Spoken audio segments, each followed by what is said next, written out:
Good afternoon. Welcome back to the Pantry Prepper. It's Amanda, Old Fashioned Home Economics. And today, guys, we are planting potatoes. Yes, it is the first planting of the garden of 2021. We will be doing potatoes, and I'm going to show you I'm not sure how to label this, but I'm going to call it a redneck tractor. Okay, I don't know how else to put it. Maybe that's not the right word. That's what hubby wants to call it, so we'll call it that. It involves a four-wheeler.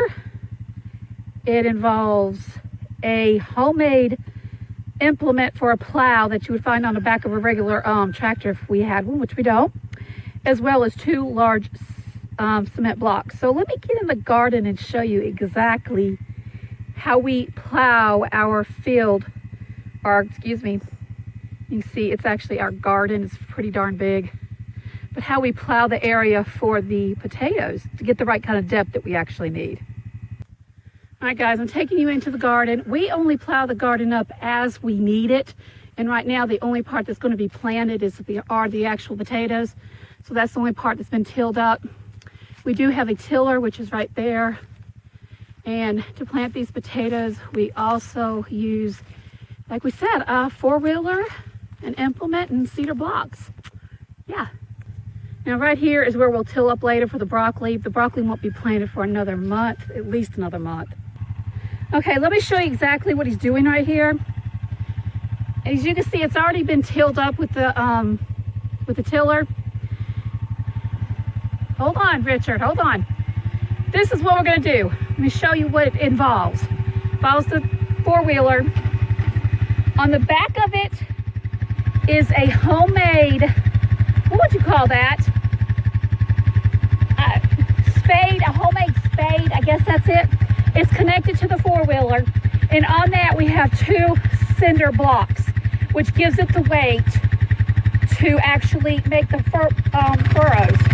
This is how it works. Go ahead.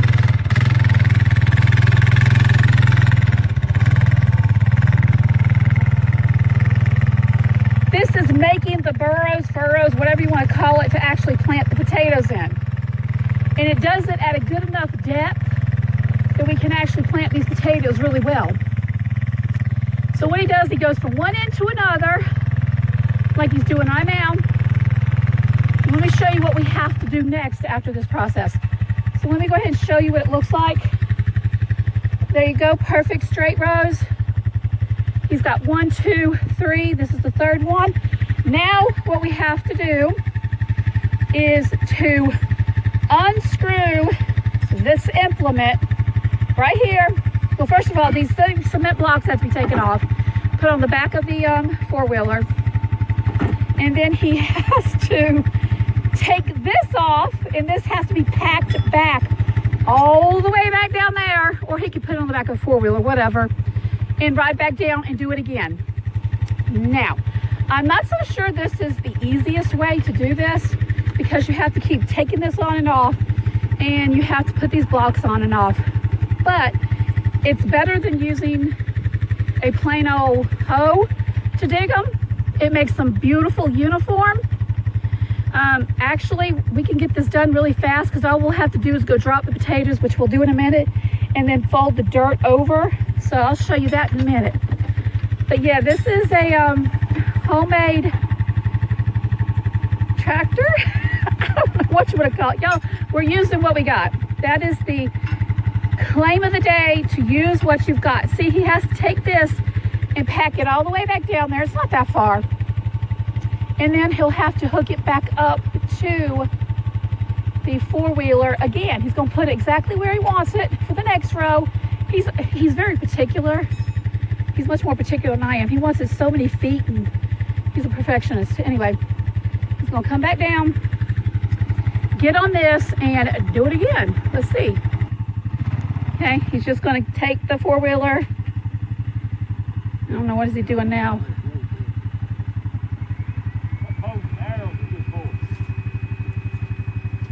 A bow and arrow? You're using them to mark it off? My son comes out here and shoots his arrow, and he don't really care about them, so we kind of use them. Yeah, we use what we got, people. That's what you do.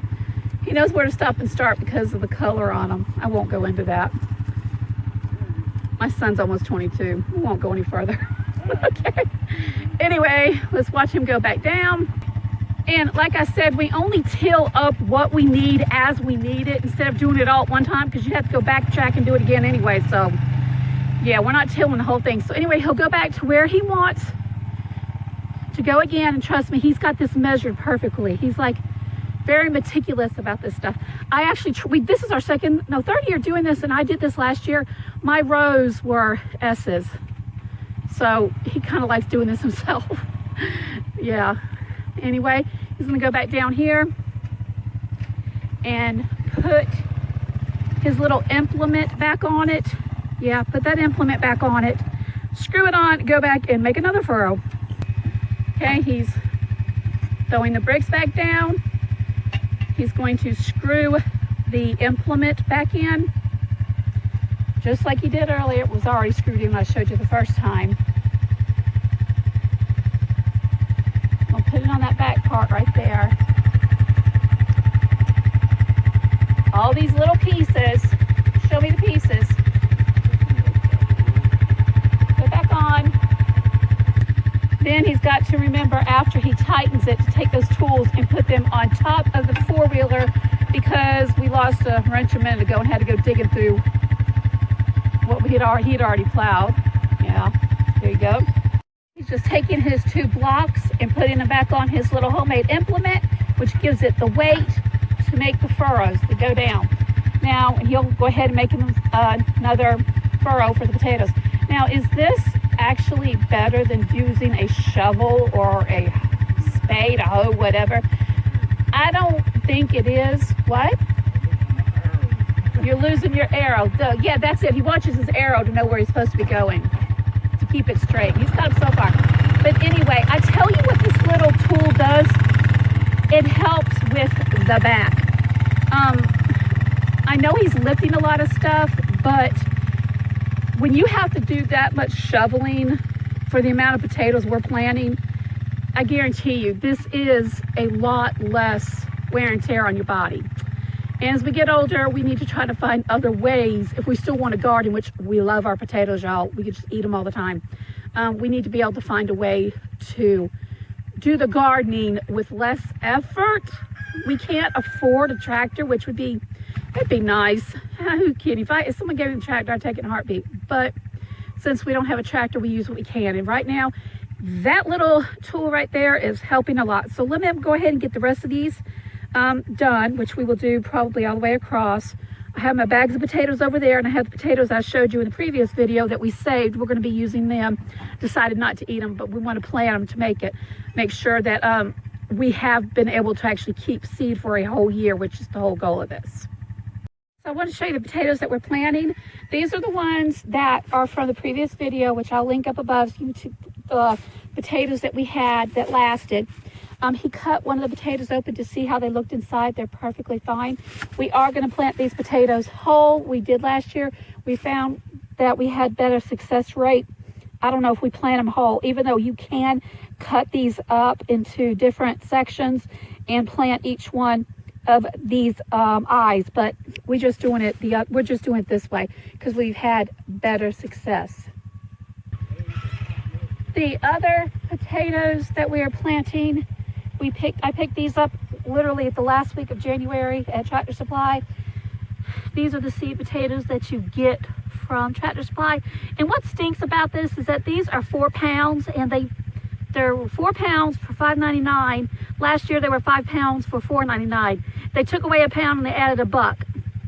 Greedy people. Anyway, these are all Kennebec. We like Kennebec. They seem to store very well, with the exception of we are trying something new this year I have never done before. Yes, I am going to try these right here. These purple potatoes, well, actually they're called Blue Tag certified seed potatoes. Excuse me, Blue Tag, what am I saying? Where's the name of these? Honestly, Adirondack Blue. Adirondack Blue. They look purple, but we're going to try those this year. That's just going to be something to try. And as you can look here, they are sprouting already. So yeah, these are the potatoes. We'll be planting pretty much about 50 pounds worth of potatoes in all these rows. And last year we planted 5 rows, I believe, and we got, oh my gosh, y'all, we got a lot of potatoes. We got over at least 200, 250. We got a lot of potatoes last year. We did really good. Very, very pleased with last year. We had just the right amount of rain. It was awesome last year. So let's go ahead and like I said, I'm really debating. I want to eat those. I want to eat those bags. Those are the last potatoes from 2020. I'm kind of like wanting to take them back inside and do some twice baked potatoes because they're so awesome. But yeah, anyway, so let me go ahead and check out a few more things here, and I'll get these planted and I'll come back and show you. Guys, so all of the furrows are dug and we've got them all planted in each of the row. He's covering, excuse me, up now. These are what, 50-foot rows? And we've used how many bags? A pound? Probably about 50 pounds. Yeah, it was about 50 pounds altogether. We're going to say we planted about 40 to 45 pounds. About 10 pounds, 8 to 10 pounds were our seed potatoes that I showed you in the previous video. And all he's doing is covering them up. We do not cut them, like I said. We have found better results by putting them in whole. The bushes are fuller.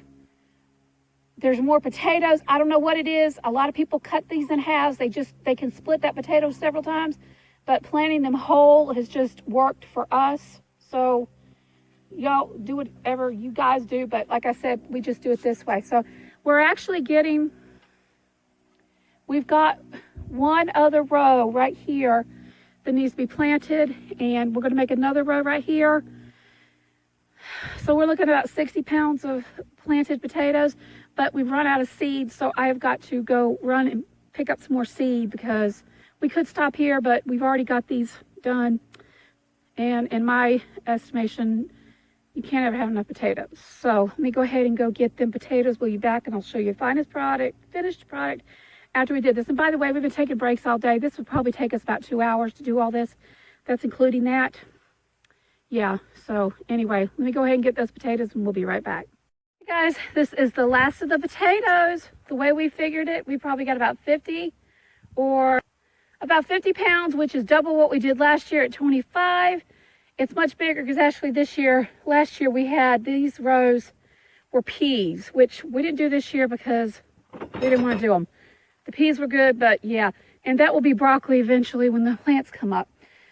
We ended up having to go get most of these are Kennebec, probably about 35 pounds of Kennebec, 8 pounds of the blue Adirondack, or the purple potatoes, and then some kind of russet, because we had to run to Tractor Supply and get some rest of the seed, which they didn't have much left, but we got the last few bags. But anyway, yeah, we do get our stuff at Tractor Supply and we've been planting them from there forever, absolutely forever.